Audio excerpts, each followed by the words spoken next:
नमस्कार मेरे प्यारे मित्रों, विजेता ग्लोबल स्टडी में आपका स्वागत है।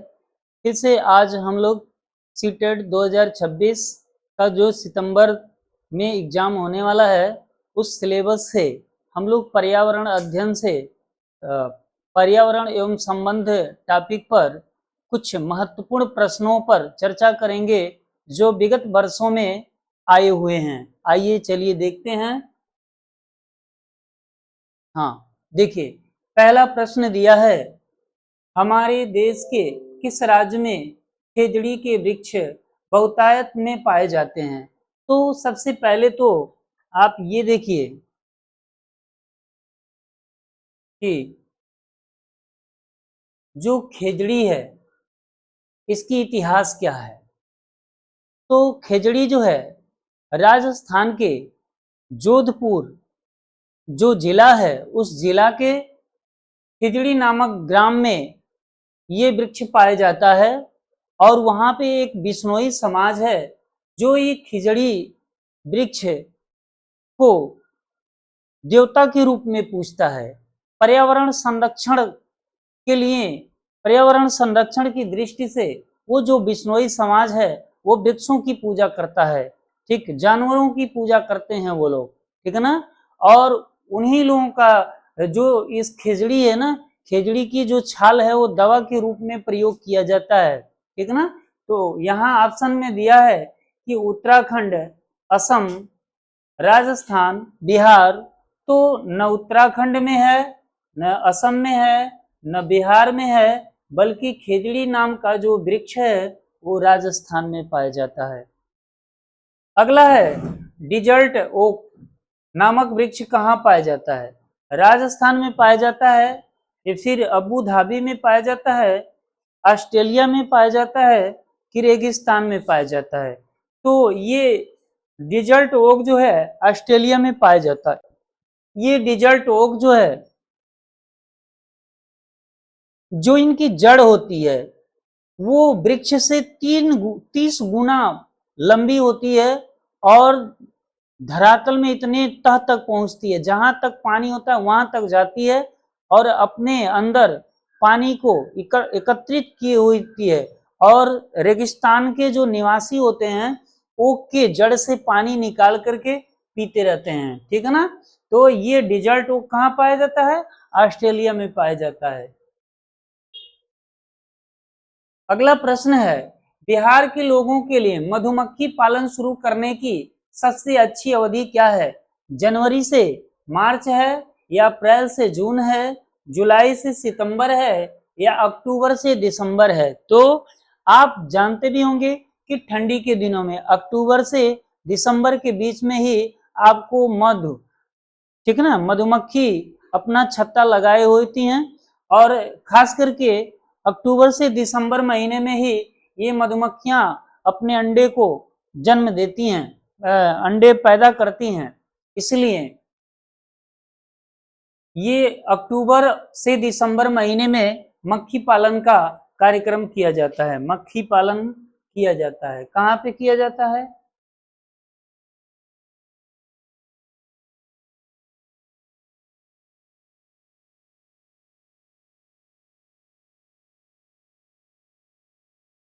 कहाँ पे किया जाता है? तो बिहार में किया जाता है। कब किया जाता है? अक्टूबर से दिसंबर के बीच में किया जाता है। अगला है, कांसा किन दो धातुओं से मिल करके बना है? देखिए, कांसा जो है प्राचीन काल से प्रयोग किया जाता है। कांसा से मूर्तियां बनाई जाती हैं, कांसा से बर्तन बनाए जाते हैं, ठीक है ना। और ये कांसा जो है तांबा और टीन से मिलकर के बना होता है, न कि तांबा और जस्ता से नहीं। तांबा और जस्ता से क्या बनता है? यहाँ देखिए, तांबा और जस्ता से पीतल बनता है। क्या बनता है? पीतल बनता है। इसे एल्युमिनियम और टीन से कुछ नहीं बनता है, ठीक है ना। लोहा और तांबा से भी कुछ नहीं बनता। तांबा और टीन से क्या बनता? कांसा बनता है, कांसा, ठीक है ना। इसलिए ऑप्शन नंबर बी जो है सही ऑप्शन है, ठीक है ना। आइए, अगला प्रश्न है आपका कि निम्नलिखित में से कौन सा जोड़ा सही सुमेलित है? कह रहा है कि असम, असम में बिहू तो त्योहार मनाया जाता है, उड़ीसा में भरतनाट्यम मनाया जाता है, तमिलनाडु में लावड़ी मनाई जाती है और कर्नाटक में कथक मनाया जाता है। तो देखिए इसमें कह रहा है कौन सा जोड़ा सुमेलित है, सुमेलित है तो असम में बिहू मनाया जाता है, असम में बिहू मनाया जाता है। देखिए यहाँ पे लिखा है कि तमिलनाडु में लावड़ी, तमिलनाडु में लावड़ी नहीं बल्कि तमिलनाडु में भरतनाट्यम, भरतनाट्यम, भरतनाट्यम मनाया जाता है। ये लावड़ी जो है कहाँ मनाई जाती है, महाराष्ट्र में, महाराष्ट्र का नृत्य है, महाराष्ट्र। फिर देखिए ये भरतनाट्यम हमने बता दिया कि जो है तमिलनाडु का, उड़ीसा में क्या मनाया जाता है, उड़ीसा, तो उड़ीसा में आपको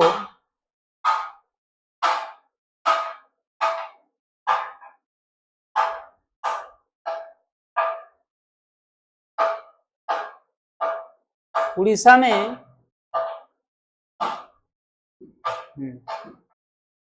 उड़ीसा में उड़िया मनाया जाता है, उड़िया, ठीक है। कर्नाटक में क्या मनाया जाता है, तो मोहिनी अट्टम, मोहिनी अट्टम,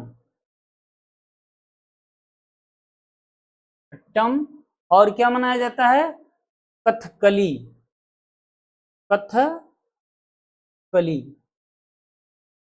कथकली भी मनाई जाती है। कहाँ पे, कर्नाटक में मनाई जाती है।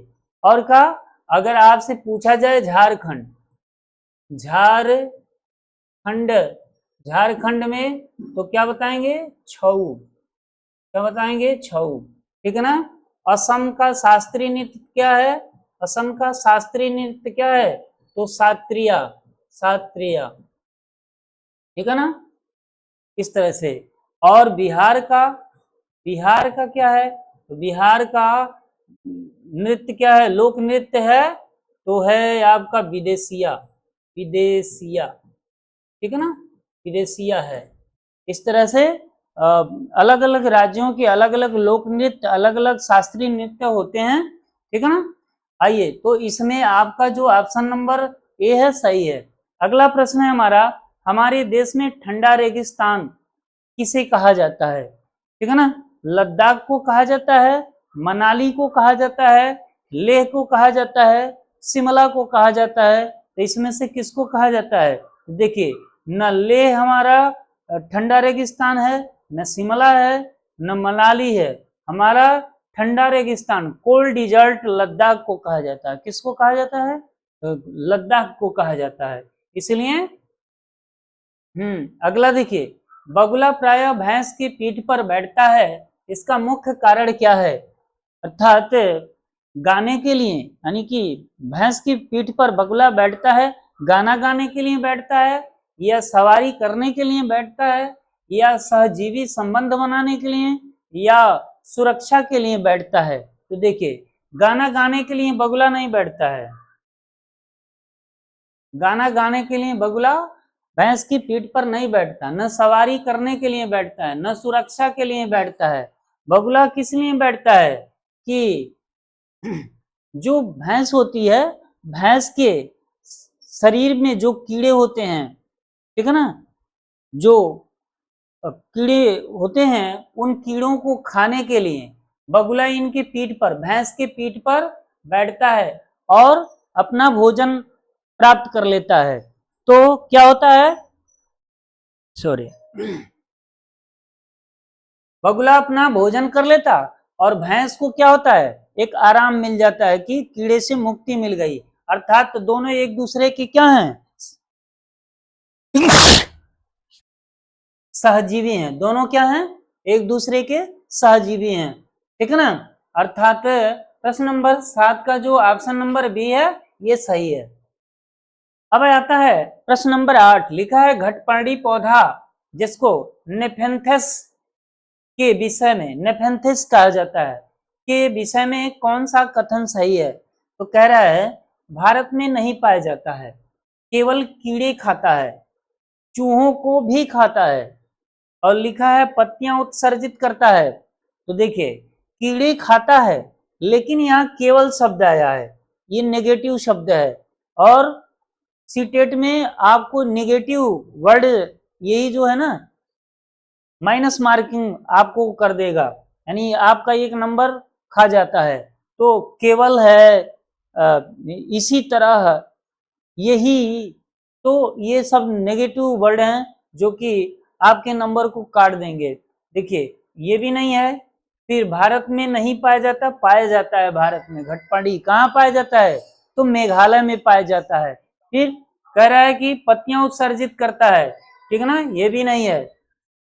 चूहों को भी खाता है, तो यहाँ शब्द भी ये पॉजिटिव वर्ड है कि कह रहा है कि कीड़ों को तो खाता ही खाता है, चूहों तक को भी खा जाता है, और ऐसा सुगंधित गंध छोड़ता है जो कि चूहे और कीड़े मकोड़े प्रभावित होकर उसके घड़े जैसी पत्तियों को बनाता है, और उसमें आकर के वो लोग आकर्षित होकर घुसते हैं, और क्या करता है, ऊपर से ढक्कन यानी कि पत्ते के ढक्कन से बंद कर देता है, और उसमें वो लोग मर जाते हैं और उनको खा जाता है। इसलिए प्रश्न नंबर 8 का जो ऑप्शन नंबर सी है वो सही आंसर है। अगला प्रश्न है, रुके हुए पानी में तेल अर्थात ऑयल डालने की सलाह क्यों दी जाती है? लिखा है why is it advise to put oil in stagnant water. लिखा है, पहला ऑप्शन दिया है मच्छर के अंडे खाने के लिए, ठीक है ना। दूसरा है ऑक्सीजन की आपूर्ति रोकने के लिए। तीसरा है पानी ठंडा करने के लिए, सफाई करने के लिए। तो देखिए कभी कभी हम देखते हैं कि हमारे आसपास, घरों के आसपास कोई गड्ढा होता है या कूड़ा कचरा होता है, जहां पे पानी जमता है, वहां पे बहुत सारे मच्छर उस पानी पे बैठे रहते हैं, ठीक है ना। तो अपने लार्वा को जन्म देते हैं, और लार्वा क्या होते हैं, वहां मच्छर बन जाते हैं। तो ऐसे लार्वा को कम करने के लिए हम क्या करते हैं, उस पानी में मिट्टी का तेल डाल देते हैं। क्या करते हैं, हम मिट्टी का तेल डाल देते हैं, ठीक है ना। और मिट्टी का तेल डालते ही क्या होता है, एक पृष्ठ जो तनाव है वो कमजोर हो जाता है, जिससे वहां पे ऑक्सीजन की पूर्ति रुक जाती है। क्या हो जाती है, ऑक्सीजन की पूर्ति रुक जाती है, और जो मच्छर का लार्वा होता है वो मर जाता है, ठीक है ना। इसी के वजह से पानी में हम मिट्टी का तेल डालते हैं। इसलिए प्रश्न नंबर 9 का ऑप्शन नंबर बी सही है। अगला प्रश्न है, अरब सागर के तट पर कौन से राज्य स्थित हैं? देखिए पहले तो देखिए, जैसे हमारा ऐसे ऐसे भारत है, ऐसे ऐसे, तो कह रहा है कि किस तट पर कौन सा सागर है या खाड़ी है, तो आपको पता होगा, ठीक है ना, कि किधर जो है क्या है। तो बताइए, यहाँ देखिए, यहाँ पे हमारा पश्चिम बंगाल है, यहाँ पे क्या है, पश्चिम बंगाल है, यानी कि पश्चिम बंगाल है, ठीक है ना। फिर यहाँ पे क्या है हमारा, बताइए, यहाँ पे है आपका, हाँ, उड़ीसा, उड़ीसा, ठीक है। उसके बाद है आंध्र प्रदेश, आंध्र प्रदेश, ठीक है ना। उसके बाद आपको मिलेगा यहाँ पे तमिलनाडु, तमिलनाडु, ठीक है ना। यहाँ यहाँ तक है ये तमिलनाडु, यहाँ तक।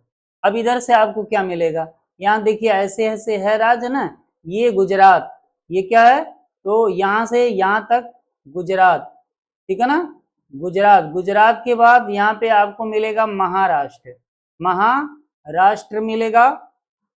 उसके बाद यही थोड़ा सा एक राज्य है जिसको हम नाम देते हैं गोवा, ठीक है। गोवा के बाद जो है हमको मिलेगा क्या, यहाँ मिलेगा कर्नाटक, ठीक है ना।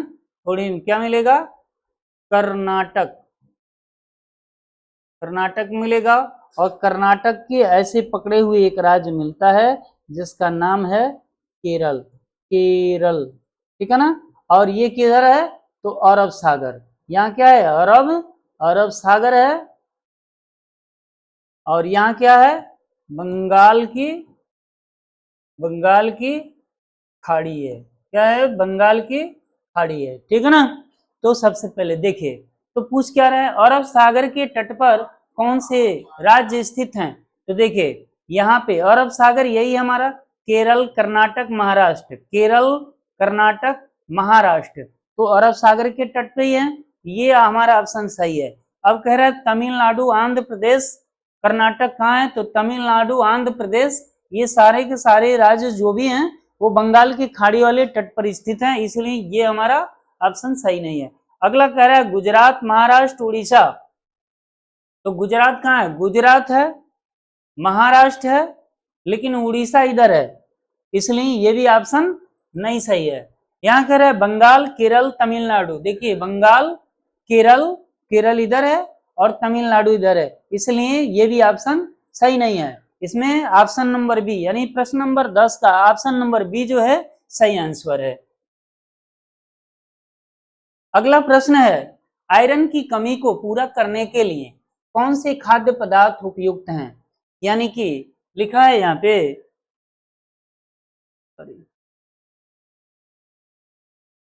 आयरन की कमी को पूरा करने के लिए, यहाँ पहला ऑप्शन है आंवला, पालक, गुड़, ठीक है ना। दूसरा ऑप्शन है चावल, आंवला, आलू।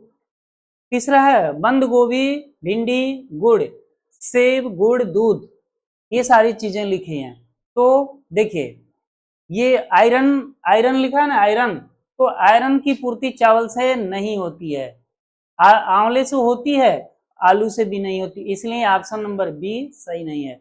यहाँ बंद गोभी, भिंडी से हमारा क्या होता है, आयरन नहीं मिलता, गुड़ से तो मिलता है, इसलिए ऑप्शन सी गलत। यहाँ पे लिखा सेव से मिलता है, गुड़ से मिलता है, लेकिन दूध से आयरन नहीं मिलता, इसलिए ऑप्शन नंबर डी गलत है। अब कह रहा है कि देखिए आंवले से भी हमको आयरन मिलता है, विटामिन सी का तो भरपूर, ये समझ लीजिए कि खजाना है आंवला, ठीक है।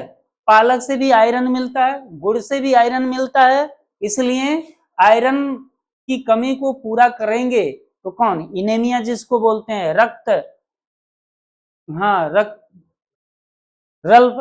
अल्पता जिसको बोलते हैं, वो आंवला, पालक और गुड़ से सही होगा, ठीक है ना, इसलिए ऑप्शन नंबर ए जो है सही है। अगला प्रश्न है चिराव नृत्य किस राज्य का पारंपरिक नृत्य है। तो देखिए चिराव नृत्य जो है ना मिजोरम का नृत्य है, और ये कब मनाया जाता है, जब मिजोरम में फसल कटती है, तो फसल कटने की खुशी में जो है ना वहाँ चिराव नृत्य, बांस बांस नृत्य है, एक तरह से बांस के डंडे से ये लोग नृत्य करते हैं, तो ये मिजोरम में होता है, मेघालय में नहीं होता है, मणिपुर में भी नहीं होता, झारखंड में भी नहीं होता, इसलिए प्रश्न नंबर 12 का ऑप्शन नंबर ए जो है सही है। अगला है कुडुक कहाँ के लोगों की बोलचाल की भाषा है। कुडुक कह रहा है मिजोरम की भाषा है, या फिर मणिपुर की भाषा है, या झारखंड की भाषा है, या अरुणाचल की भाषा है। तो देखिए ये जो कुडुक है, कुडुक वो मिजोरम की भाषा नहीं है, न मणिपुर की भाषा है, न अरुणाचल की भाषा है, ये भाषा कहाँ की है, झारखंड की भाषा है, और झारखंड के सारे लोगों की भाषा नहीं है, उरांव एक जनजाति है, उरांव उरांव एक जनजाति है, हाँ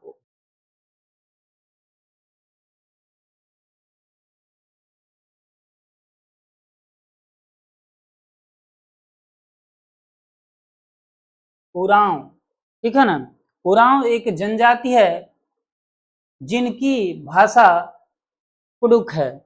और कह रहा है कि जो कुडुक है ना, इस कुडुक भाषा जो तोरंग है, तोरंग कुडुक भाषा में तोरंग किसको बोला जाता है, तो जंगल को बोला जाता है कुडुक भाषा में। कुडुक भाषा में तोरंग किसको बोला जाता है, तो जंगल को बोला जाता है, इसलिए जो ऑप्शन नंबर बी है ना हमारा प्रश्न नंबर 13 का सही आंसर है। अगला प्रश्न है प्राथमिक स्तर पर पर्यावरण अध्ययन की पाठ्यचर्या को कैसा होना चाहिए? परिभाषा आधारित होना चाहिए, ये प्राथमिक स्तर पे। अब सुनिए सुनिए, हम प्राथमिक स्तर के बच्चों को हम परिभाषा बताएं, परिभाषा के माध्यम से उनको पर्यावरण का ज्ञान दें, ठीक है, तो बच्चे को कितनी समझ में आएगी? एकदम जीरो लेवल। इसलिए ये नेगेटिव, ठीक है ना। ये जो है प्राथमिक स्तर के बच्चों को हम पर्यावरण की शिक्षा परिभाषा आधारित देंगे तो ये सार्थक नहीं है। अगला कह रहा है शिक्षक केंद्रित। शिक्षक केंद्रित का मतलब होता है कि शिक्षक चाहे जैसे अपने अकॉर्डिंग जो है प्राथमिक स्तर पर पर्यावरण का अध्ययन का जो पाठ्यचर्या अपने अनुसार बना ले। ये भी गलत है कि अपने अनुसार नहीं होना चाहिए। प्राइमरी स्तर पर पर्यावरण अध्ययन की जो पाठ्यक्रम है वो हमेशा और हमेशा बाल केंद्रित होनी चाहिए, अनुभव आधारित होनी चाहिए। अर्थात प्राइमरी स्तर के जो बच्चे हैं उनकी अपनी क्षमता, शिक्षण को समझने की जो क्षमता है, बच्चों को केंद्र में रखते हुए और उसके अकॉर्डिंग पर्यावरण का जो पाठ्यक्रम है वो बनाना चाहिए। इसलिए ऑप्शन नंबर जो बी है वो सही है। परीक्षा केंद्रित भी नहीं होनी चाहिए। चलिए आगे देखते हैं। अगला प्रश्न है कि कौन सा अबीज, मतलब जिसमें बीज नहीं होता है, पौधा है जो बीजाणुओं द्वारा प्रजनन करता है, बीजाणुओं द्वारा प्रजनन करता है। तो पहला ऑप्शन है फर्न्स, दूसरा है सरसों, तीसरा है आम और चौथा है गेहूं। तो देखिए आम का पौधा जो होता है बिना बीज के आम का पौधा नहीं हो सकता, ठीक ना। इसलिए ये कह रहा है कि अबीज, तो आम अबीज नहीं है, सरसों भी अबीज नहीं है क्योंकि ये भी बीज के द्वारा ही पौधा होता है, गेहूं बीज पत्रित ही होता है, केवल है तो ये फर्न्स ही है जो कि अबीज पौधा है जो बीजाणुओं द्वारा प्रजनन करता है। इसलिए ऑप्शन नंबर ए जो है सही है। अगला है निम्नलिखित में से कौन सा जीव अंडे देता है? तो देखिए अंडे देता है, चमगादड़ है वो अंडा नहीं देता है, ठीक है ना, ये बच्चे को जन्म देता है। व्हेल जो है बच्चे को जन्म देती है, सील मछली बच्चे को जन्म देती है। केवल कछुआ जो है ना ये क्या करता है? अंडे देता है। क्या करता है? ये अंडे देता है। तो देखिए ये भी गलत, ये भी गलत और ये भी गलत। पूछा क्या है कि कौन सा जीव है जो अंडा देता है? तो केवल है कछुआ जो कि अंडा देता है। अब कैसे पहचानेंगे कि कौन सा जीव अंडा देता है और कौन सा जीव बच्चे को जन्म देता है? तो जिस जीव के शरीर पर बाल और बाहर कान होते हैं वो जीव हमेशा बच्चों को जन्म देते हैं, वो जीव हमेशा बच्चों को जन्म देते हैं, जैसे चमगादड़, जैसे व्हेल, जैसे सील मछली, जैसे बकरी, जैसे गाय, जैसे भैंस, ठीक है ना। तो कान बाहर होता है इसका, ठीक है ना, बाल तो नहीं होते व्हेल पे लेकिन कान जो है बाहर होते हैं, ठीक है ना। इसलिए तो यहाँ पे क्या होगा? प्रश्न नंबर 16 का ऑप्शन नंबर जो सी है वो कछुआ।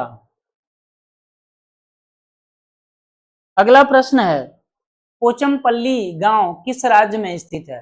तो सबसे पहले तो ये जानिए कि जो पोचमपल्ली है वो पहले ये आंध्र प्रदेश का हिस्सा था, लेकिन वर्तमान समय में पोचमपल्ली तेलंगाना राज्य का एक हिस्सा है जो कि पोचमपल्ली जिले में, ठीक है ना। और पोचमपल्ली एक पारंपरिक उनका आर्ट है, कला है, जिनके माध्यम से वो पोचमपल्ली साड़ियों के लिए प्रसिद्ध है। इसलिए ये पोचमपल्ली कहाँ पे? तेलंगाना राज्य में है, न कि कर्नाटक में भी नहीं है, तमिलनाडु में भी नहीं है, केरल में भी नहीं है। अगला है प्रश्न आपका ईवीएस में चित्र पढ़ना और कौशल से क्या विकसित होता है? यानी ईवीएस में चित्र पढ़ना कौशल से क्या विकसित होता है? तो पहला ऑप्शन है चित्र बनाने की कला, दूसरा स्थान और दिशा की समझ, तीसरा है गणना क्षमता और याद करने की क्षमता। तो देखिए चित्र पढ़ करके, चित्र देख, अगर बच्चा चित्र को देखता है और मानचित्र को भी देखता है तो उसको चित्र बनाने की कला विकसित नहीं होती है, गणना क्षमता यानी कि उसको गिनती नहीं आता है, याद करने की क्षमता नहीं बढ़ती है, उस समय स्थान और दिशा की समझ बढ़ती है, ठीक है ना। अगर बच्चा चित्र को देखता है, मानचित्र को देखता है तो उसके अंदर स्थान, दूरी, दिशा, निर्देशन, ये सारी चीजें की समझ बढ़ती है। इसलिए ऑप्शन नंबर 18 जो प्रश्न नंबर जो 18 है उसका ऑप्शन नंबर जो बी है ना, ये सही ऑप्शन है, ठीक है ना।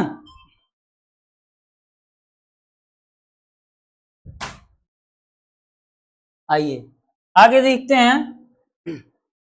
अगला प्रश्न है, काजीरंगा राष्ट्रीय उद्यान किस राज्य में है? ये बहुत ही प्रसिद्ध और बहुत ही चर्चित राष्ट्रीय उद्यान है, जो कि इसको बताया क्या जाए आप खुद ही जानते हैं, ठीक है ना, कि काजीरंगा राष्ट्रीय उद्यान जो है ना ये हमारा असम में है। और किस लिए प्रसिद्ध है? ये असम में है तो, ठीक है ना। ये किस लिए प्रसिद्ध है? एक सींग वाले गांडे के लिए प्रसिद्ध है, ठीक है ना। असम राज्य में एक सींग वाले गांडे के लिए काजीरंगा प्रसिद्ध है, ठीक है ना। अगला है आपका, ईबीएस में थीम प्रणाली का मुख्य उद्देश्य विषय बांटना है या मुद्दों को एकत्रित करना है या बोझ बढ़ाना है या काम आसान करना है, ठीक है ना। तो देखिए ईबीएस में थीम प्रणाली का मुख्य उद्देश्य मुद्दों को एकत्रित करना है,